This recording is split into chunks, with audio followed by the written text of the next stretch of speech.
हाय दोस्तों, मैं नील आप सभी का आपके अपने चैनल में स्वागत करता हूँ। प्रश्न देखिए, कहता है कि त्रिभुज ए बी सी में यदि कोण ए बराबर 51 डिग्री तथा सी बराबर 67 डिग्री तो बी बराबर नहीं दिया गया है, ऑप्शंस दिया गया है। मैं इसको एकदम बेसिक से आपको बताऊंगा।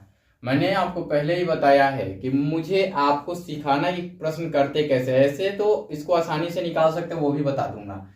कहता है कि in triangle A B C if angle A is equal to 51 degree and angle C is equal to 67 degree then angle B is equal to what, ऐसा बोल सकते हैं। तो यदि आप चाहे तो इसको शॉर्टकट में बनाने के लिए इस एंगल का समेशन कीजिए, इस एंगल का समेशन कीजिए, दोनों का एडिशन कर लीजिए। तो जोड़ कर लीजिएगा दोनों का और 180 डिग्री से घटा लीजिएगा तो निकल जाएगा। तो ये 8 हो जाएगा, ये 11 हो जाएगा। 118 है और आपको 180 पूरा करना है ना। क्या करना है? 180 पूरा करना है। तो इसमें आप कितना जोड़ लेंगे? 62 डिग्री जोड़ लेंगे तो 180 डिग्री हो जाएगा।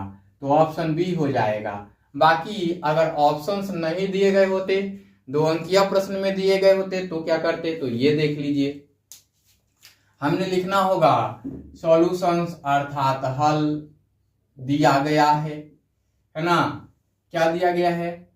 ट्रायंगल ए बी सी में, अर्थात कि in triangle A B C है ना, angle A is equal to 51 degree है ना, angle B C is equal to 67 degree, angle D B is equal to what, ऐसा पूछा हुआ है। अब आते हैं आगे की ओर।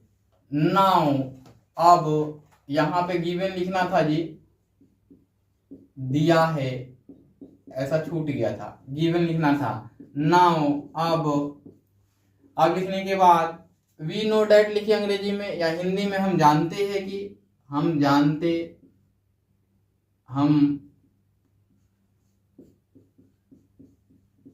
जानते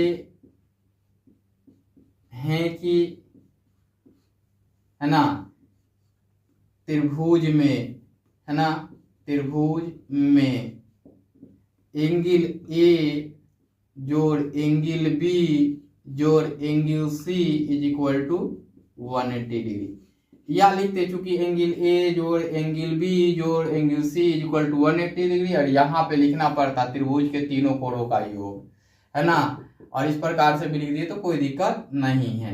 एंगल ए का मान 51 डिग्री और एंगल बी का मान नहीं दिया गया है, एंगल सी का मान 67 डिग्री दिया गया है, ये 180 डिग्री हो गया।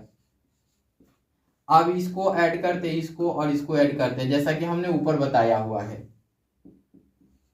तो ये 7 1 8 और 5 6 11, 118 डिग्री हो गया और एंगल बी हो गया और ये 180 डिग्री हो गया। अब इसको हम इधर की ओर लेके जाएंगे तो या करके लिख लेते हैं, angle B is equal to 180 degree minus 118 degree, ये हो जाएगा। अब घटा लीजिए तो इसलिए angle B is equal to, यहां 0 से 8 जाएगा तो 2 होगा, 1 कैरी हुआ है तो 7 हो गया, 1 जाएगा तो 6 हो जाएगा और 1 से 1 सब्ट्रैक्ट हुआ 0 हो जाएगा, 62 डिग्री हो जाएगा। यही इसका आंसर हो जाएगा।